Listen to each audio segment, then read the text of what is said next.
Ассалаумалейкум, армысыздар. Бұл Қызылорда арена стадионы, Қызылорда қаласы. Бүгін 21 сәуір 2025 жыл. Қызылорда арена стадионы. Бүгін жексенбі, қазір сағат 9-да жұмыс басталады. Сіздерге хабарландыру. Қызылорда арена стадионында Қазақстан футбол федерациясы ассоциациясы бекітілді.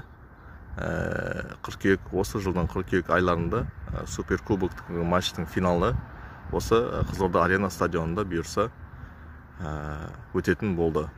Бұл барлық Европа стандартқа сай. Өкілі бақ орталығы, жаттығулар орталығы, жүгіру алаңы жоқ. Евро стандартқа сай стадионның бірі болатынына сенімдіміз.